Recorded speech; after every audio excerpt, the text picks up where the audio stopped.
Enoch, welcome to the program. Hi, Enoch. Welcome. Hey, what's up? Thanks for taking my call. So this is what I'm going to say. To make it very quick. Marriage seems like a business to me. How do we know for a fact that when the Bible talks about fornication, that it means sex before marriage being a sin? Because I consider some sex before marriage a sin, but what if it is a guy and a girl that are very, very faithful to each other, and you can have two people who are married that cheat on each other constantly? So is sex before marriage really a sin? Because I think it's absurd to say it is. What are your thoughts, Doug? Well, you'll think I'm absurd, but it's pretty consistent in the Bible that becoming one flesh and joining together in marriage, it even says that Joseph knew not Mary until Jesus was born because there was, something sacred about that. But the idea of two people coming together in sexual intimacy like that was these two people, through an act of love, they're becoming one flesh. They procreate in their own image by combining who they are. These cells come together, and it's just a miracle how two separate individuals, can combine their essence somehow, and it becomes another person, a child in their image. And that's one of the ways that God made man in his image, is that man is able to procreate in his own image through love.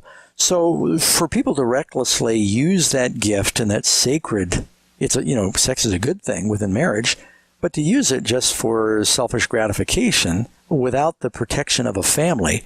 You can look in our culture today and see all these kids that are born in families, not always, but largely because of promiscuity, and they grow up without fathers, sometimes without mothers, and that was never God's plan. We need that whole unit. I mean, I agree with you that in that sense, but like, what if I have a girlfriend, like a very serious girlfriend, and why don't you get married? Why don't you wait? Because it just doesn't seem. It seems like a business. It just seems like a business. I don't know. It just doesn't. Well, it's a sacred ceremony, if you want to call it a business. But it tells us that weddings were planned. You look in the Bible with Jacob; he worked 7 years and waited for Rachel. He worked and waited 7 years for his wedding night because he needed to kind of earn the right and to be able to have that relationship. So.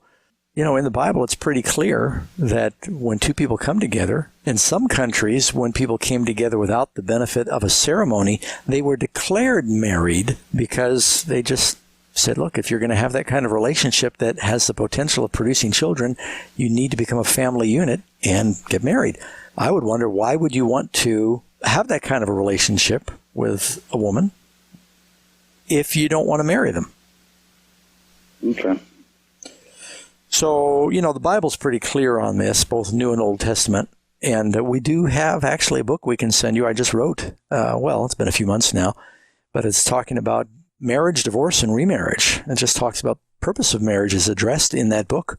We'll send you a free copy, Enoch, if you call the number. The number is 800-835-6747. You can ask for the book Marriage, Divorce, and Remarriage.